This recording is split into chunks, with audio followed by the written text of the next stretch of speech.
Muy buenas tardes, bienvenidos a la Revista Universal en este jueves espléndido, el primer jueves ya de abril. Estamos esperando que este jueves, el día de hoy, sea el primer día del año que alcanzamos los 40 hermosos grados centígrados. Y alguien estaba organizando una manifestación en la Macro para ir a pedir que se retire el verano. Apenas nos estábamos terminando de quejar de los fríos y de las aguas y ya empezamos, hombre. La verdad es que viendo el ambiente, viendo la atmósfera cristalina con el sol a plomo que tenemos, nos damos cuenta que nuestro solar regio es muy peculiar en la cuestión meteorológica. Y de ahí, mezclado obviamente con la orografía, las características de nuestro suelo, pues eso ya nos va dando un entorno, un medio ambiente muy propio de nosotros, de esta región del noreste de México. Si a ello le vamos concatenando, le vamos sumando los hechos históricos, la lejanía del centro de la República, la cercanía con los Estados Unidos o con Texas en primera instancia, empezamos a percibir un perfil local en nuestra ciudad y en nuestro estado que se distinguen para bien y para mal en muchas formas. Yo recuerdo, no hace tantos años, cuando me fui a trabajar en la Ciudad de México a hacer periodismo, no existía aquí la palabra norestense. Y no hace tanto, no hace tanto. Yo me fui a trabajar permanentemente a la Ciudad de México hacia finales del 77, principios del 78, y allá permanecí 25 años haciendo mi carrera profesional. No existía la palabra norestense. Yo recuerdo y tengo de una manera muy viva cómo me llegaban las noticias de la construcción del Museo de Historia, cómo me llegaron las noticias de la inauguración del Marco, el Museo de Arte Contemporáneo, que cuando llegué a Monterrey ya en mi semi-retiro en el que vivo ahora, fueron de las primeras actividades que hice, de las primerísimas, ir a recorrer con toda la parsimonia del mundo el Museo de Historia Mexicana, porque aquí no teníamos un museo de historia mexicana. Yo recuerdo de mi infancia, pues lo que hacíamos los estudiantes allá del Instituto Regiomontano era subirnos a la loma e ir a visitar el Museo del Obispado, que era el único museo que existía en todo Monterrey. Luego ya se hizo el Salón de la Fama, y luego ya se hizo el Museo del Vidrio, y luego ya se hicieron todos los demás. Pero en aquel tiempo ibas al Museo del Obispado en Chipinque y encontrabas unas puntas de flecha, unas puntas de pedernal, unos arcabuces viejos, algunos pergaminos y papeles amarillentos y una carroza. Una diligencia que nos decían que había sido usada por el benemérito en su paso por la entidad. Y afuera, bueno, los cañones que todos hemos alguna vez ido a tomarnos fotos junto a los cañones del Obispado. Y el que no haya ido, por favor vaya, porque uno de estos días los quitan. Ya saben. Y este pequeño diálogo, esta pequeña, ¿cómo podríamos decir? Diletancia, esta reflexión, viene a cuento porque hoy vamos a tener aquí en el estudio, en vivo y en directo, una conversación con un escritor regiomontano que se distingue por ser un muy activo, muy prolífico, muy dedicado escritor. Hace novela. ¿Haces algo de ensayo, Jorge? Poco, más bien me he centrado en novela. En novela, ¿verdad? Sí. En relato y narrativa. Y bueno, a mí me llamó mucho la atención uno de los libros que me hizo el favor de obsequiarme, que por cierto no lo he todavía terminado por razones que no viene al cuento de escribir, que es tu segunda novela. Esa es la segunda novela, así es. Martín Calavera. Se encuentra con nosotros Jorge Rodríguez y los invito a que nos acompañen en esta edición de la Revista Universal, la número 503, donde vamos a hablar de cómo es que en una ciudad como la nuestra puede sobrevivir un escritor dedicado a la ficción, a la novela. Así es. No parece fácil. No, pues es una línea de trabajo que uno se establece, que no la busca uno mismo, ¿sí? Sino cae por sí sola. ¿Cómo te cayó a ti esa línea de trabajo? Fue una epifanía total. Total. A ver, explícanos la causa de tu risa. Sí, porque siempre había querido yo ser escritor. De alguna manera, mucha gente tiene la ilusión de llegar a ser escritor, tiene alguna tiene un encanto que nos han vendido a través de las películas, a través de... El niño, el árbol y el libro. Así es, sí. Una situación de ese tipo. Y yo había estado trabajando en una novela muy, muy estructurada, muy complicada, y no avanzaba. Hasta que una vez viendo una película, había un personaje, habían dos escritores, se sentaban a escribir a máquina, y uno le decía al otro, vamos a escribir, escribe lo que se te venga a la cabeza. Y empezaban a teclear. Y uno de ellos de repente dejaba de teclear, y el otro decía, ¿qué te pasa? Síguele, escribe. Y dice, es que estoy pensando. Dice, no pienses, escribe. Ya luego pensaba. Y así. Y se dice, mira, ese puede ser el germen, ¿verdad? De este asunto. Y efectivamente terminó la película, me fui a la computadora y empecé a escribir, y de ahí surgió mi primera novela, de una manera muy, muy intuitiva. ¿Sí? Por eso te digo que fue una epifanía. Esa fue situación. El Medallón de las Rosas. El Medallón de las Rosas, publicado por Conarte en ¿Y cómo logra un escritor que está debutando pues tanta fortuna para que su primera obra, su ópera prima, llegue a ser editada por Conarte? Bueno, algunos dicen que ha tenido suerte, yo creo que es más cuestión de trabajo y oficio y entrega. ¿No es influyentismo? No, yo no conocía a nadie en el medio. Yo vengo de las artes plásticas y tengo 30 años como en mantenimiento y reconstrucción de pianos. ¿Sí? Entonces esto realmente es mi oficio más, mi vena artística más cercana. Tengo apenas 10 años que empecé a hacerlo como profesional. Pero yo creo que es cuestión de trabajo y saber pues entregarse a lo que uno está haciendo. Yo escribo todos los días de madrugada, de las 12 a las 3, 4 de la mañana. ¿Todos los días? Todos los días, hace 10 años. Y pues bueno, de ahí han ido surgiendo todas las novelas. Terminé la primera y el otro día ya estaba empezando la segunda, la de Martín Calavera, que tú tienes a medio trabajo. Martín Calavera es una obra que a mí me ha causado una sensación muy peculiar. Fíjate que desde la cuarta de Forros, en donde destaca aquí el texto, dice, ¿y mis padres? Pregunta Martín al cabo de un rato. Esa no es pregunta que uno deba hacer a un ajeno, le responde Apolonio. De alguna manera desde ahí, no sé por qué esta historia me remite a Juan Rulfo. ¿Tú crees? No sé por qué. De alguna manera la búsqueda de los padres. Tiene algo de influencia rulfiana. En ese momento yo estaba dando una relectura a la extensa obra de Juan Rulfo. Sí, extensísima, ¿no? Bueno, extensísima lo podemos considerar así porque es una obra bastante profunda con muchas lecturas. Eso sí. Sí, cada vez que la lees encuentras otra cosa. No te digo que era mi libro de cabecera, pero en ese momento que yo estaba escribiendo Martín Calavera, acababa de hacer una relectura de Juan Rulfo. Sí tiene una influencia rulfiana, tiene algo de García Márquez, que ese sí ha sido siempre mi escritor de cabecera.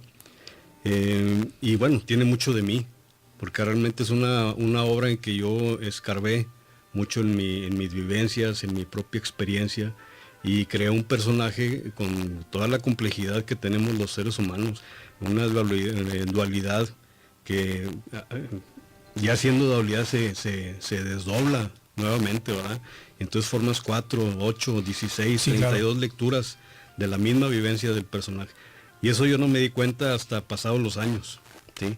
La novela yo la publiqué y bueno, la gente la leía, me felicitaban, me comentaban, me hacían preguntas que yo no entendía, decía, ¿cuándo escribí eso?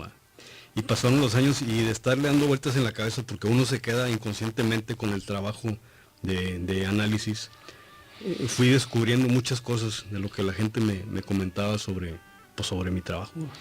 En el caso de Pedro Páramo y la obra de Juan Rulfo es muy citado, es muy natural que se dé la asociación de los personajes, de su entorno, con una raigambre, con una tradición mágica que tiene que ver incluso con nuestros antepasados prehispánicos y esta parte misteriosa del México mágico. Acá hacia el noreste, sobre todo hacia el noreste de la República, no tenemos esos lazos tan fuertes con nuestro pasado prehispánico. Los tenemos como símbolos en algunos escudos y cosas así, pero a nosotros los huastecos no nos dice lo que a los del centro o del sur les dicen los mixtecos o los náhuatl o los otomíes. Así es. Hay una diferencia abismal. Abismal en esa perspectiva histórica de los pueblos. Pero más allá de esa referencia, Jorge, ¿tú cómo sientes que tus obras reflejen tu herencia cultural, tu herencia de lo que hemos sido? No nada más Jorge, sino el grupo social al que perteneces. Así es. Mira, la estructura de mis novelas y el lenguaje mismo es, yo creo que es árido, es franco, es lo que hemos vivido aquí. Estamos de frente a moles pétreas que nos han dominado desde pequeños, ¿sí? No quiero saber quién que haya crecido aquí en Monterrey no ha pasado horas, ¿sí?, admirando las moles que nos rodean, que nos ciñen, que nos invitan a subir, que nos invitan a olvidarnos de todo y contemplarlas, ¿verdad? Entonces todo eso de alguna manera nos ha marcado. Yo creo que es una raigambre que tenemos, es una tradición, aún sin haber un abolengo milenario, que de alguna manera lo hay, ¿sí? Estamos marcados, ¿sí? Tenemos todo ese rastro, y es algo que nos vincula, volviendo al tema rulfiano, es algo que nos vincula con los ambientes de Juan Rulfo, esa aridez, esa dureza de la vida, esa dureza de la tierra, ¿no? Aquí en el caso local, junto con este suelo tan particular, bueno, aparecería también la atmósfera y sobre todo lo extremoso de la misma, que hacemos chistes, ¿verdad? Así es. Aquí el clima cambia de invierno a verano en media hora. Así es. Entonces, ¿cómo ves la parte extremista o extremosa de nuestro clima en tu obra? Ya nos quedó lo árido del terreno, pero ¿y la atmósfera? ¿El aire? Ahí se refleja sobre todo en los cambios de pensamiento, en la visión oblicua de los personajes. Hay alguien que me dijo que yo lo que escribo es realidad delirante, ¿verdad? Por todas las situaciones en que meto a los personajes, por su tren de pensamiento, ¿sí? Te digo, repito, tienen una visión oblicua, sucede algo y ahí el mismo personaje lo está percibiendo desde diferentes ángulos, y yo creo que todo eso tiene mucho que ver con nuestra propia realidad. Lo que tú dices, de un momento a otro estamos en verano, 40 grados, y al rato ya se cae el mercurio, creemos en un lugar común, ¿verdad? Y vamos a 18, 15 grados, ¿verdad? Y amanecemos con 27 grados de temperatura a las 6 de la mañana, y dices tú, ¿qué sucede aquí? Bueno, pues es Monterrey, y así crecimos, y la puerta está abierta y la gente no se va, al contrario, ¿sí? Siguen entrando. Se van más para adentro. Sí. Oye, y entonces ya entrando en este sentido, fíjate que a mí me parece muy interesante lo que planteas, porque yo te diría, bueno, es cierto, todos los que estamos o hemos nacido o crecido aquí tenemos esta relación de mucho respeto con esas moles pétreas que nos configuran y nos dan perfil, pero también nos aíslan. Ah, claro, vivimos en un vaso, inmersos en un vaso con 3, 4 salidas, ¿sí? Que también son entradas, como lo diría Rulfo. O el filósofo de Güemes también para el caso, ¿no? Pero sí, de que nos aísla, sí, nos constituye, de alguna manera nos da temperamento, nos da forma. Es como desparramar el agua en el suelo o echarla en un cantarito, ¿sí? En el cántaro tienes forma de cántaro, en el suelo te desparramas. ¿Y no sientes tú que de alguna manera esta realidad nos pone en una disyuntiva, en un filo de la navaja, en donde la mayoría, no quiero usar palabras así, pero es muy abundante los que caen para adentro y no ven hacia afuera? Así o sea, nosotros somos el non plus ultra y somos la entidad más productiva, y la capital industrial y la sultana del norte, y tú sabes. Sí. Y a la hora de que empezamos a ver bien la realidad, pues resulta que estamos cortos en muchos sentidos. Así es. Sí, entonces, pero tenemos esa... ¿cómo está esa paradoja? Tenemos esta tradición de pensamiento. Lo decías ahorita, nos aíslan, yo te digo, nos contienen, más que aislarnos nos contienen. Y vuelvo al ejemplo del agua, si tú echas el agua en un vaso alto, ¿sí? La columna crece. Si estamos contenidos, rodeados de altas montañas, nos crecemos. No tenemos otro lado para donde crecer más que hacia arriba, ¿sí? Yo pienso que de esa manera se nos forja ese temperamento visionario, tal vez soñador, ilusorio en muchas personas, ¿sí? Que piensan lograr altos vuelos y pues, muchos no lo logran. Sí, Fíjate, pero existe esa visión. claro, y es bien interesante cómo lo abordas, porque entonces efectivamente vemos que hay una correspondencia entre el carácter tradicional del regiomontano con esta herencia que veníamos descubriendo desde tiempos anteriores. Pero entonces, y ahora que se está desdibujando este perfil del regio emprendedor, innovador, creativo, visionario, ¿qué está pasando? Porque vemos que estamos en un momento de cambio, un momento de crisis. Sí, es una cuestión transgeneracional. Es correcto. Yo sí lo veo. Porque de alguna manera los que forjaron nuestra tierra lo hicieron con base a trabajo y ahorro, ¿sí? Que todo el mundo lo decían, lo oímos siempre de nuestros abuelos, de nuestros padres, trabajo y ahorro, aquí hay que fregarse para conseguir lo que quieres. Y de alguna manera lo fueron consiguiendo, ¿sí? Nuestros padres lo consiguieron, algunos crecimos ya en un ambiente menos rígido, menos severo, menos exigente, de alguna manera. Nos fueron poniendo la mesa, ¿sí? Y a la siguiente generación le fue peor. Digo, le fue peor porque les fueron quitando ese ímpetu, esa garra, ese tren que todo empujaba, que todo se llevaba consigo para alcanzar el siguiente pueblo. Entonces, y eso se ha venido perdiendo. Se diluye, se transforma. ¿Qué pasa? La gente se ha ido haciendo, pues, ¿qué más? Sí, varita, de alguna manera, regalada, ¿sí? La gente ha empezado a ver que tienen potencial para alcanzar otros aires y los que no lo alcanzan se dan taco que ya lo alcanzaron. Entonces empieza a vivir una realidad inexistente, empiezan a vivir una ficción, fíjate, pero es una ficción que no justifican, ¿sí? Se empieza a perder la propia identidad de la persona en pro de un yo quisiera ser.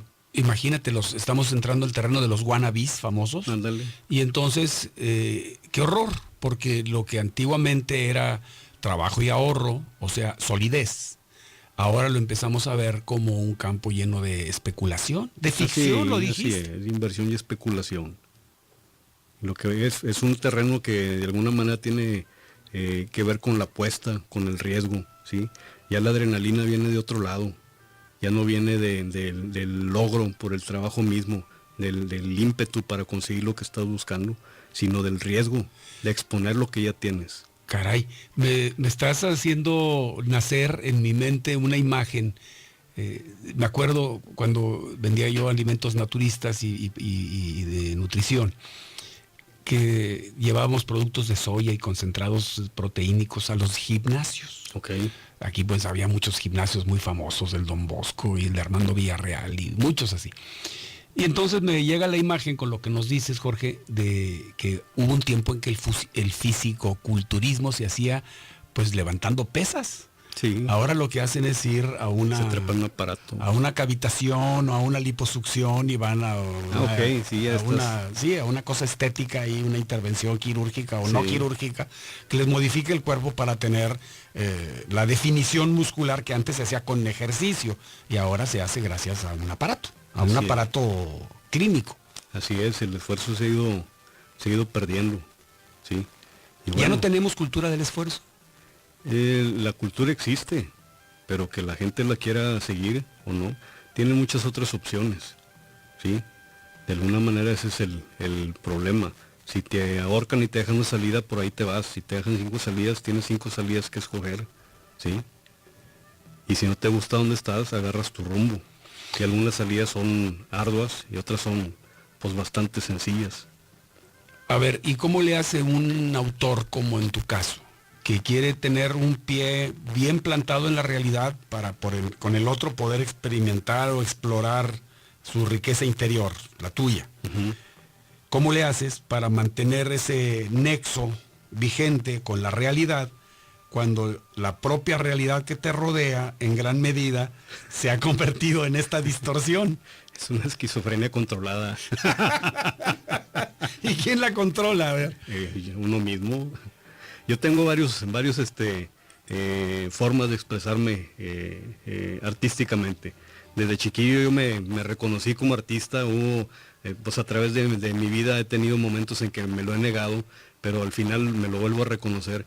Y pues yo hice trabajo en pintura, hago trabajo en escultura, estoy muy metido con la música, no como intérprete ni como compositor, sino más bien en el área técnica, ¿sí?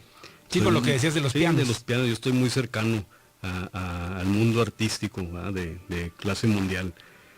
Y ahora con la literatura. Les digo que si un día llego con tutú, pues que me despierte, ¿no? Que no es por ahí. Lo que sigue es la música, no el baile. Amigos, estamos platicando con Jorge Rodríguez, escritor regiomontano y pues universal, como se dice en estos casos, porque él no busca simplemente recrear un rincón del planeta, sino pues la riqueza interior de quien vive con toda la plenitud de que su entendimiento le permite. Vamos a continuar esta plática después de unos mensajes, pero este domingo pasado nada menos que Eric Clapton cumplió 69 años de edad y anda enterito y tocando como nunca. Poca cosa. ¿Verdad que sí? Entonces, sabiendo que compartimos el gusto por la buena música y por el buen Eric Clapton, vamos a escuchar en recuerdo de su cumpleaños esta maravilla que grabó hace no mucho tiempo. Bueno, 1992, y ya son 22 años, fíjate qué rápido. Esto que grabó nada menos que con B.B. King, y esto se llama Paseando con el Rey.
I stepped out of Mississippi when I was 10 years old, with a suit cut sharp as a razor and a heart made of gold. I had a guitar hanging just above waist high, and I'm gonna play this thing until the day I die.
Continuamos en nuestra revista Universal en este jueves tan agradable, jueves 3 de abril, y continuamos nuestra conversación con Jorge Rodríguez, autor de Martín Calavera, que estábamos hablando, su segunda novela, interesante desde luego, con estos vericuetos, con estos nexos, con esta relación a este México tan nuestro, pero claramente enclavado en nuestro suelo norestense, rodeado de montañas.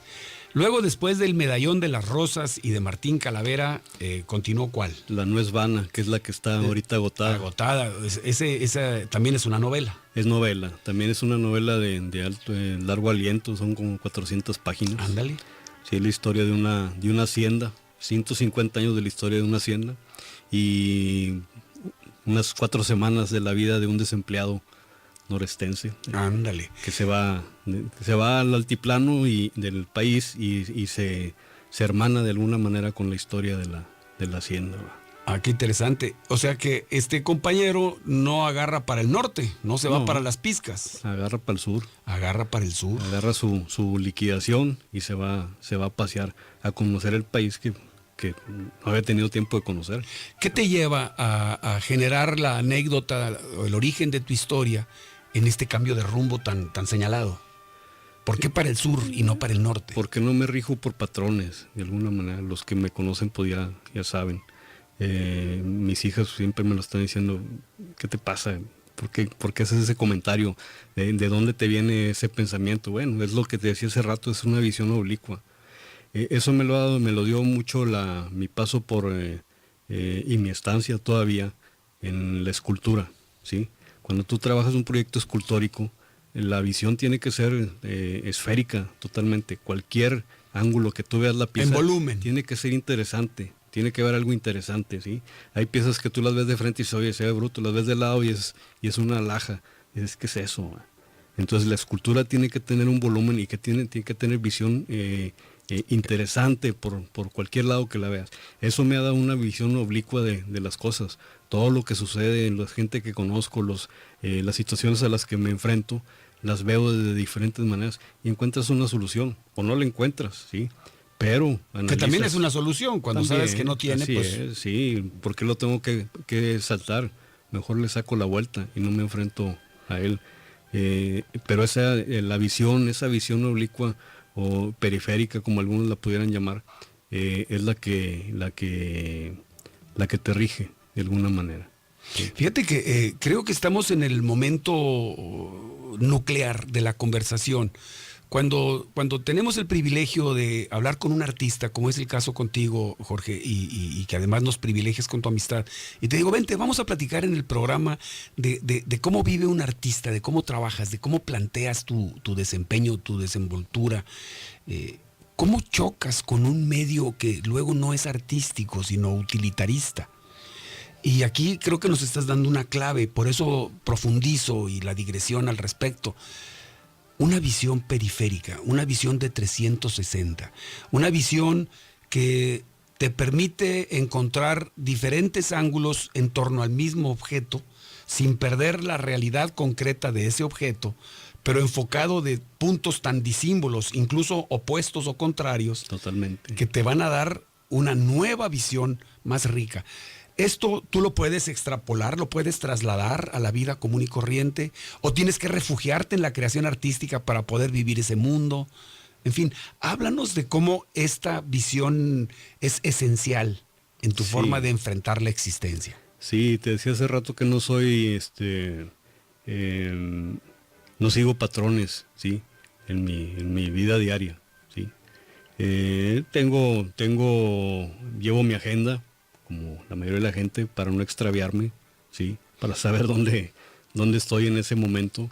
Bueno, ya se te estaba olvidando la entrevista de hoy. Realmente, sí, ya no la tenía. Sí, estaba totalmente perdido al respecto, pero bueno, hubo un chispazo, me acordé y aquí estamos. Claro, gracias.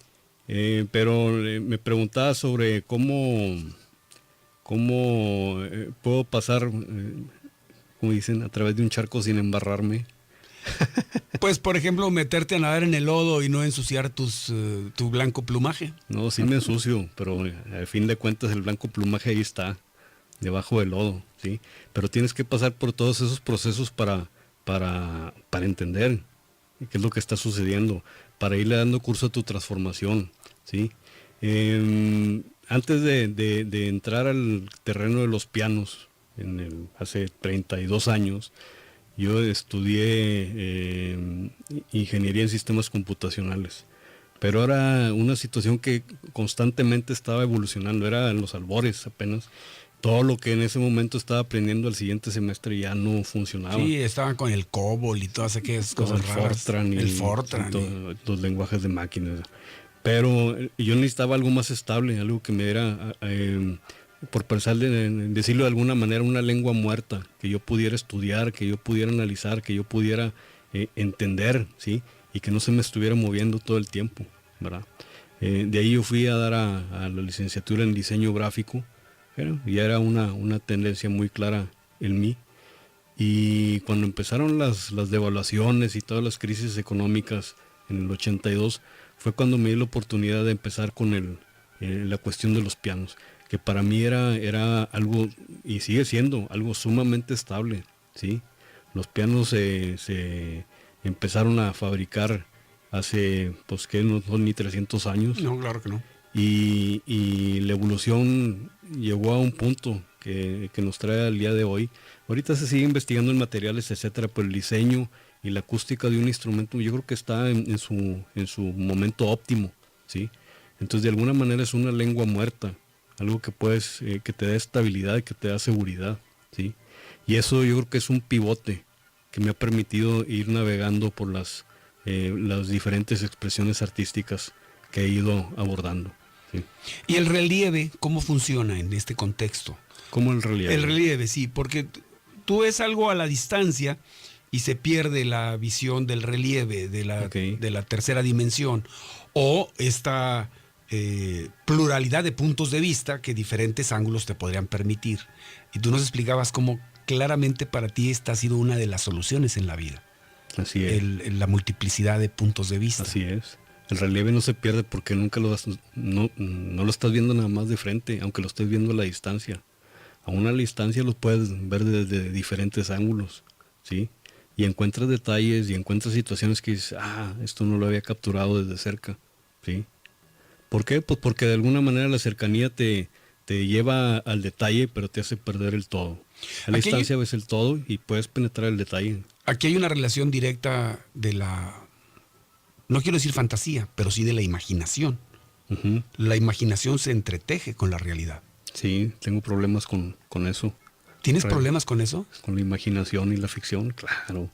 Cómo no, yo estoy leyendo y cuando acabo de leer, más o menos no sé de qué trató el libro. Estoy viendo una película y me pierdo totalmente en la historia porque yo estoy siguiendo otra historia, ¿sí? Los diálogos, todo lo que está sucediendo, yo ya lo estoy compaginando con otra historia que está brotando en mi imaginación y la estoy hilvanando con lo que está en pantalla o con las páginas que voy pasando el libro. La primera vez que leí Pedro Páramo, bueno, la segunda vez que lo leí me sucedió algo curioso.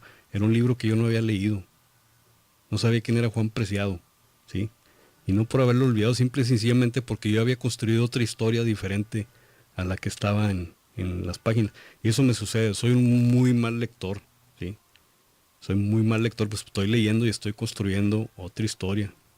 Pues como novelista es lo que hago día con día, estar construyendo historia, estar... no lo busco, vaya, las cosas van sucediendo. Tú lo sabes, se crea una sinergia en el trabajo artístico. Si no trabajas, las cosas no suceden. Si empiezas a trabajar, todo va sucediendo. ¿Y de dónde salen las cosas? Pues del interior de uno mismo. Vas hilvanando tus anécdotas, vas hilvanando tus recuerdos. En ese sentido es un poco peligroso, porque hay recuerdos que surgen, ¿sí? De repente, espontáneamente, y los consideras como una idea propia, una idea espontánea, y resulta que no, que es un recuerdo olvidado de hace 35 o 40 años. Y de alguna manera es riesgo porque como artista está sujeto al escrutinio de la crítica, de la gente, etcétera. Y te dicen, hey, esto no es tuyo, esto ya lo dijo fulano tal. Ok, digo, una frase que rescataste inconscientemente de un pasado remoto no afecta en nada tu desempeño, pero de alguna manera sí llega a constituir un riesgo, ¿sí? Y me llega no a causar problema, pero sí a estar atento a esas situaciones. Sí. ¿Cómo sientes tú que el escritor Jorge Rodríguez prepara su nueva obra? Él se sube al barco y se avienta al mar. Y dice, bueno, ya llegué a Hawái, o ya llegué a Polinesia, o ya llegué a las Islas Fiji.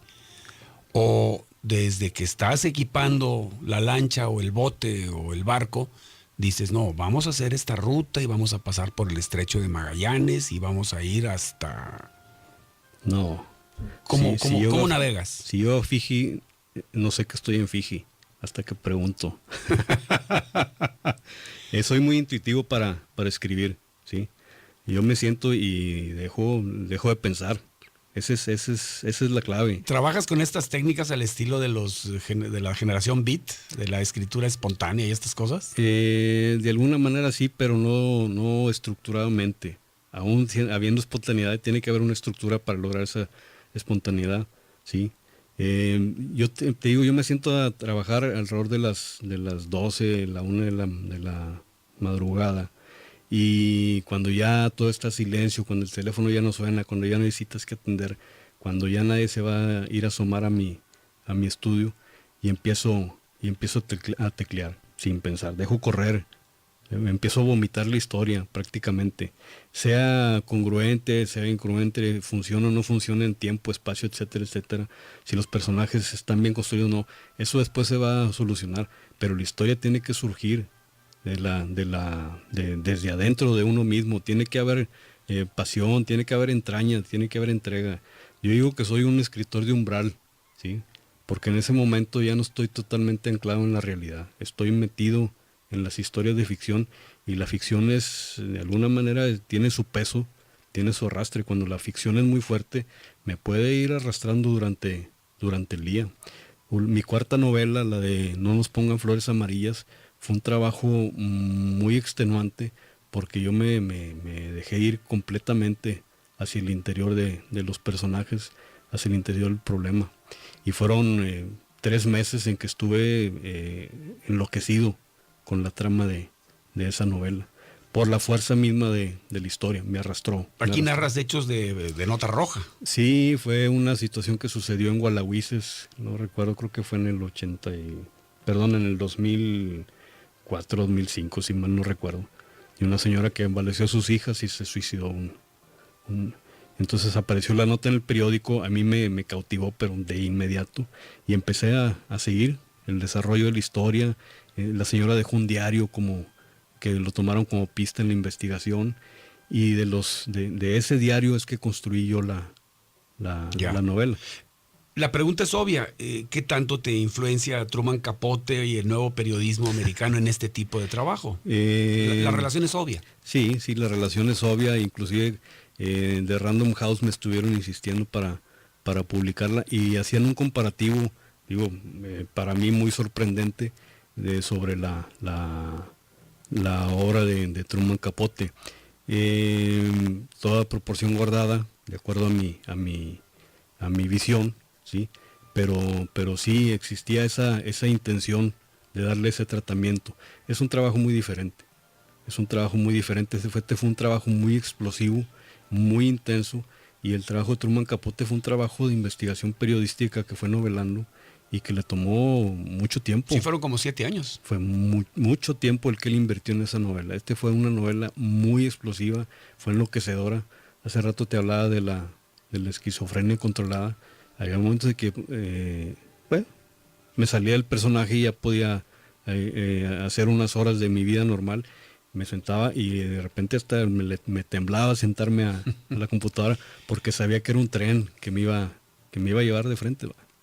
En todo este trajín, en esta vorágine que describes, ¿hay algún momento más placentero que otro?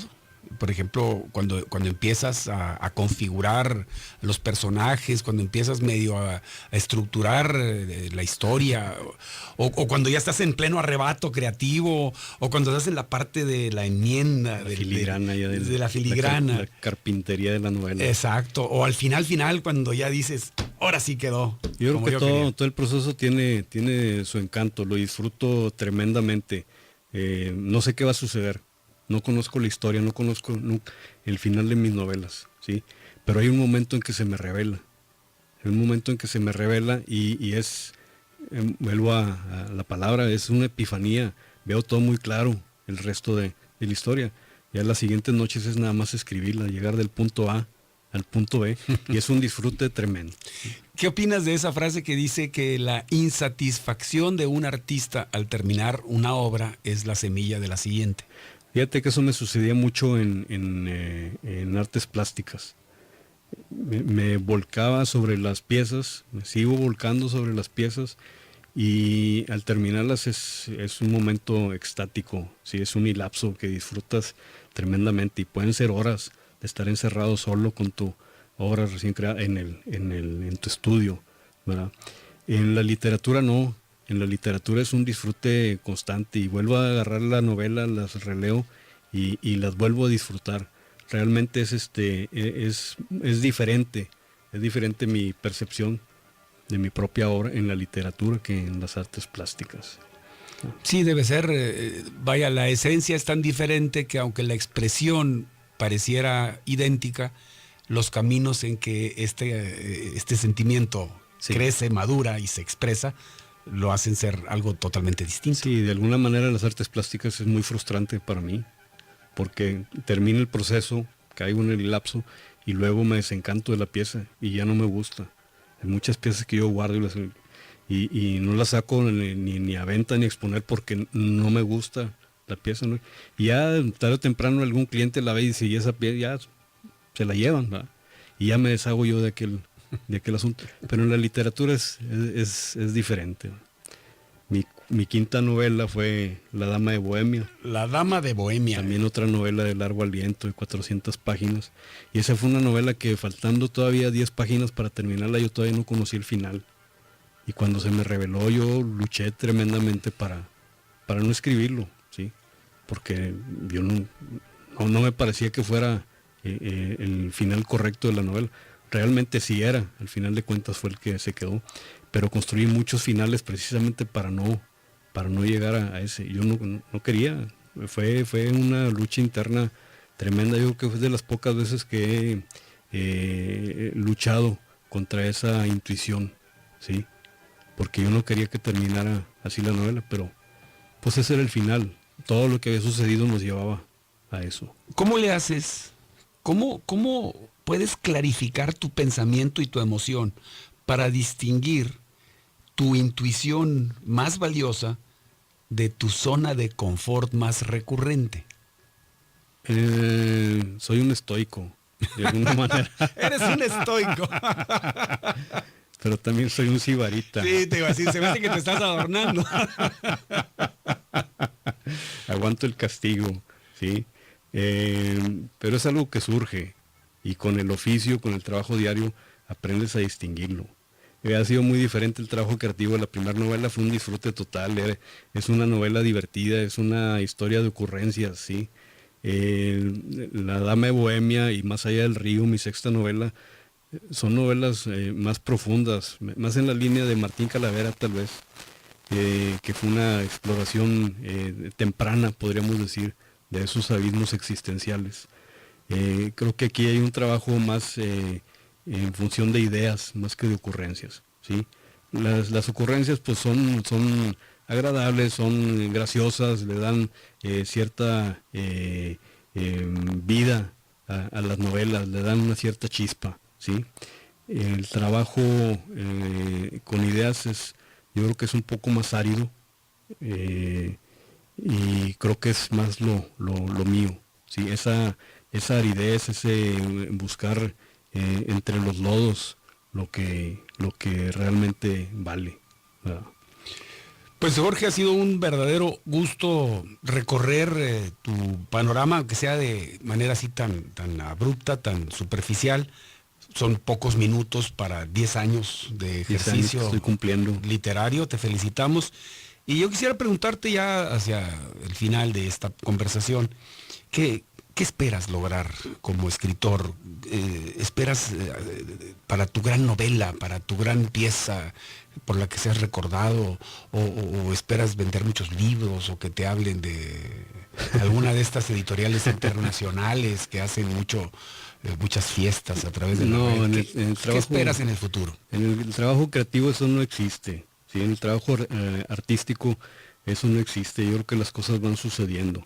Sí hay un pensamiento en algún momento, que dices, bueno, voy bien, voy mal, la trama, pero ese pensar de alguna manera va en contra de tu propia expresión, de tu propia creación artística, te traiciona, ¿sí? Entonces yo me he sublevado contra eso. Al principio las primeras novelas sí yo quería venderlas y pensaba que realmente se podía vivir. Sigo pensando que se puede vivir de la novela, pero ya no es algo que me preocupe, ¿sí? Es algo que en algún momento va a suceder. Cuando el trabajo está bien hecho, va a llegar a donde tenga que llegar. ¿Y seguirás escribiendo? Ah, claro, va a llegar un momento en que ya no pueda hacer escultura por la exigencia física de la misma. Va a llegar un momento en que ya no pueda trabajar con los pianos también por la exigencia física, pero el pensamiento ahí va a estar, aunque enloquezca, aunque me dé lo que me dé, puedo seguir escribiendo mis historias, ¿no? Pues te deseamos mucho éxito, mucha salud, mucha permanencia, y que continúe esta labor así como la planteas.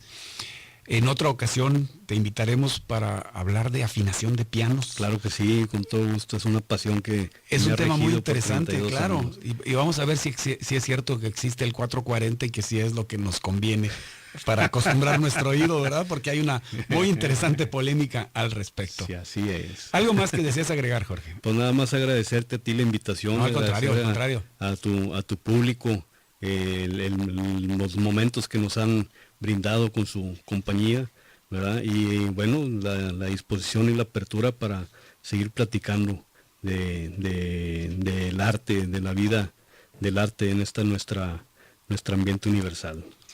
Muchísimas gracias a Jorge Rodríguez, autor de El Medallón de las Rosas, Martín Calavera, La Nuez Vana, No nos pongan flores amarillas y La Dama de Bohemia. Eres miembro de la Cátedra de Creación Literaria de aquí del Tecnológico. Así es. Sí, muy bien, muy bien. Así es. Estás en casa. Estoy en casa, así, el retorno de Martín Calavera. Pues muchísimas gracias, amigos, y nos vamos a despedir de esta Revista Universal en su edición 503 con algo más del cumpleañero. 69 añitos, don Eric Clapton, y afortunadamente ya su ritmo de vida ya es el de una gente propia de esa edad. Ni yo me la creí. Y pues esto se llama Antes de que me acuses, un clásico del blues americano, y por aquí nos escucharemos la próxima semana. Gracias, Jorge. Muchas gracias, Alfonso.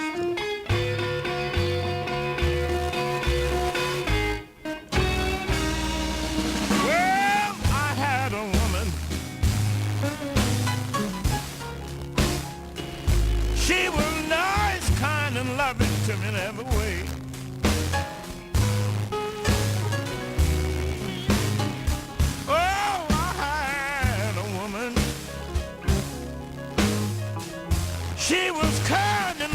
to me in every way.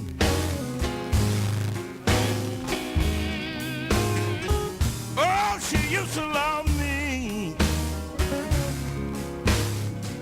and bring my breakfast to the bed every day. Oh, for 10 long years she was my pride and joy.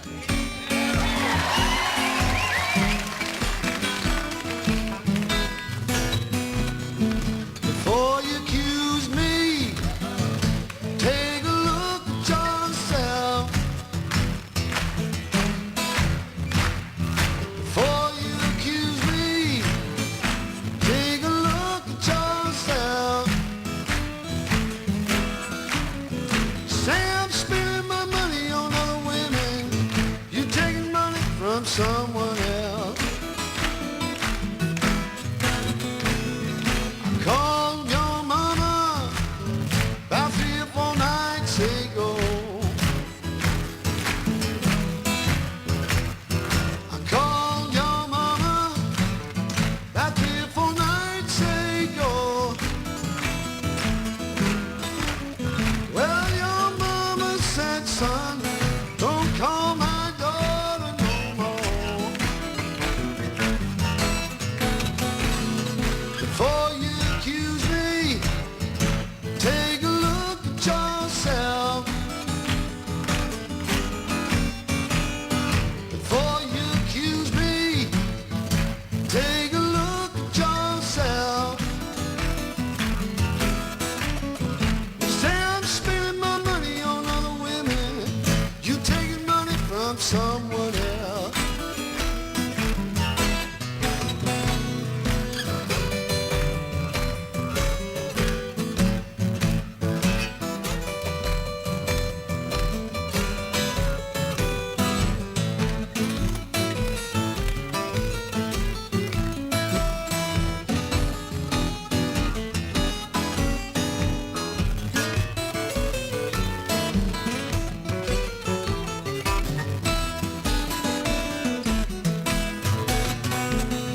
Come on back home, baby.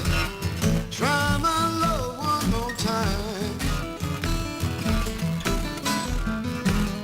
Come on back home, baby. Try my love one more time. You know if things don't go to suit you, I think I lose my mind. Before you accuse me, take a look at yourself. Before you accuse me, take a look at yourself.